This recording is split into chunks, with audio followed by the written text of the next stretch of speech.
The right project is a project aimed at increasing photosynthetic efficiency. And so the aim is to improve photosynthesis, to increase crop biomass, to ultimately increase crop yield. And the reason we focus on photosynthesis is because it's largely been an unfocused target for breeders. And so there's a lot of potential. There are a lot of inefficiencies in photosynthesis that could lead to opportunities to improve it, to speed up photosynthesis, and to increase crop yields by improving photosynthesis as a target for breeding. Okay. I think a lot of farmers have seen pieces that the university has been researching with soybeans, and making sure that there's plenty of light that gets on a soybean leaf. Yeah. You're working with some different crops. Yeah. So we worked in this project with potato. The reason we worked in potato is because a lot of our earlier transformations that we made, a lot of the earlier kind of hypotheses that we tested, we did in tobacco, which is easy to transform. It's a model crop, a member of the Solanaceae family, and potato is in that same family. And potato is kind of easier to transform than some grain crops.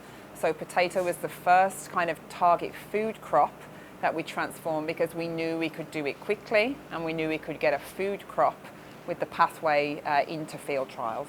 So that's why we use potato. So there's certainly benefit to potato growers, yes, to French fry makers, maybe to McDonald's and all of those for the research that you're doing. There is and there may be, but our main focus really is for people who use, our main focus is really for people who rely on potato as a calorie source in subsistence farming situations and as a food security measure. So our main focus for the project that we're part of is really for Southeast Africa and Asia. But of course, potato is a crop that is often used as a major calorie source in South America. And so while there may be benefits for, the USA farmers, potato growers, and to improve French fry production, it's really kind of not our major focus.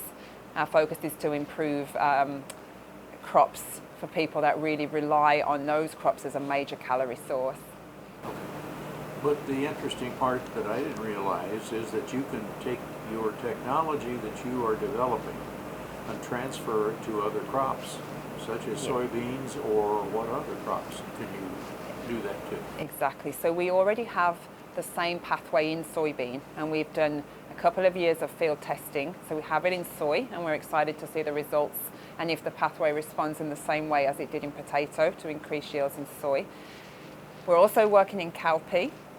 We don't have genetic material yet to test in the field, but we have constructs coming in cowpea. And then really the technology could be applied to any food crop. We could apply the bypass to any grain crop. We can't guarantee that we will see yield increases because every crop responds physiologically in different ways. So there'd be lots of testing to do. But there's no reason why we shouldn't be able to put the bypass into any food crop. Some people who are watching this will say, well, could she do this with corn and wheat? Is that pathway the same, or do grass crops have a different pathway? Yeah, so we could certainly do it with wheat. So there are two different types of photosynthesis. There is C3 photosynthesis and C4 photosynthesis. Wheat, soybean, cowpea use C3 photosynthesis.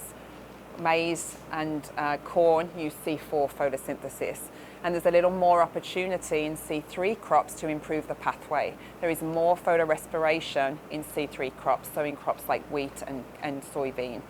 So you probably wouldn't see the greater benefits if we put this technology into corn or maize. So for now, we focus on these C3 crops.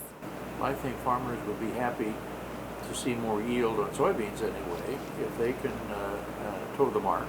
So how far away are we from getting your research into farmers' fields? So when we're talking about GM technology, there's a huge amount of testing that has to go to make sure that a food product that comes out of it is safe. And this is a big regulatory process that can take years. So we're a long way from seeing the technology in farmers' fields, perhaps up to 10 years. However, these are first field trials, single location trials. And what happens now from here is we take those into multi-location field trials to see how the technology responds in different environments, different growing conditions. And then we do probably multiple years of testing to make sure that we are improving crop yield. And at the same time, we have a team of people working on the regulatory process to try to get these technologies passed and out to people that need to use them, so into the farmer's field. But it is a long process, and of course the safety of food is hugely important to both public and to us as we work on these technologies, so that testing and taking the time to go through those processes is hugely important. When you look at the yields that you are achieving, are we achieving a 10% increase, a 40% increase, or what? Give me a gauge, a ruler, a yardstick of what we're talking about. So we did 2 major field seasons with potatoes. In the first field season, under kind of moderate temperature conditions, we saw a 10% increase in yield in potato biomass, so in tuber biomass. And then in the second year, we had some really early season, quite abnormally hot heat waves in early vegetative growth, so in June. And then this season, we saw a 30% increase in tuber yield. And so we kind of attribute that 30% increase to the protection, the thermoprotection under heat stress of the pathway that we introduced. So this particular pathway is looking to do a lot better under heat wave conditions. So yeah, 30% increase, which is pretty impressive. We were almost shocked ourselves to see that great an increase. Congratulations. Yeah, thank you. So what we did was bypass a process called photorespiration. And photorespiration is kind of an energy sink for the plant. It's a process that takes a long time and it actually produces a toxic byproduct that needs to be metabolized in many compartments, many cell compartments, uses a lot of energy.